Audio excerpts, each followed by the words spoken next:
môi lẻ loi mãi không xa rời.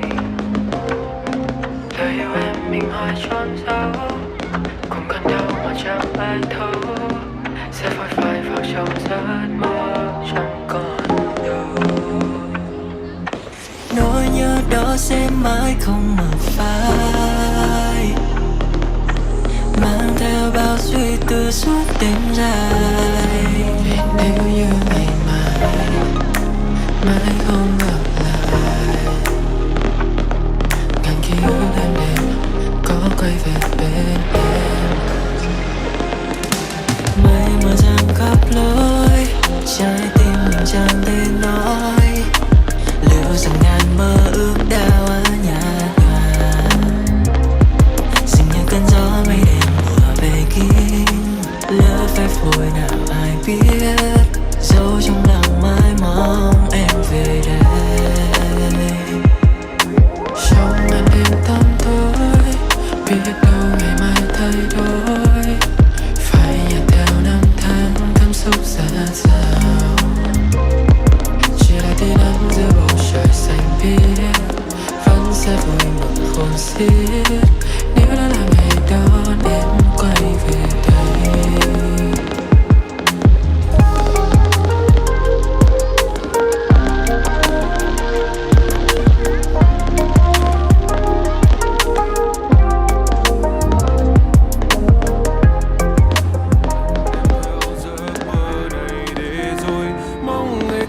Chung đôi anh sẽ nhớ mong một người là chính em, sẽ nhớ thương thật nhiều điều vấn vương, đôi mắt xưa còn đượm buồn theo về thời gian đã hóa tan theo làn sương. Hai ta có trên đường đời nhìn thấy nhau trong phút giây nghẹn ngào thì anh chẳng thể bước tới chào em như trong giấc mơ, giấc mơ ta được có nhau.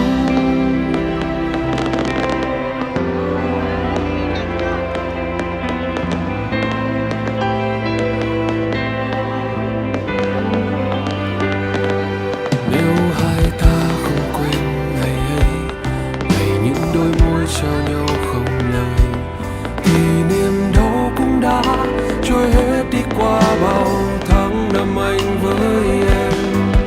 Lúc gặp nhau con tim nói không nên lời, khi thời gian trôi như mây bay về trời, và anh đem theo giấc mơ này để rồi mong ngày ta chung đôi. Anh sẽ nhớ mong một người là chính em, sẽ nhớ thương thật nhiều điều vấn vương, đôi mắt xưa còn đượm buồn theo vệt thời gian đã hóa tan theo làn sương. Hai ta có trên đường đời nhìn thấy nhau trong phút giây nghẹn ngào thì anh chẳng thể bước tới chào em như trong giấc mơ ta được có nhau.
nhưng mà anh sai hay.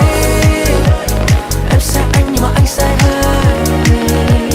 Em sẽ anh nhưng mà anh sai hay. Sorry em khi mà không nhắc mãi.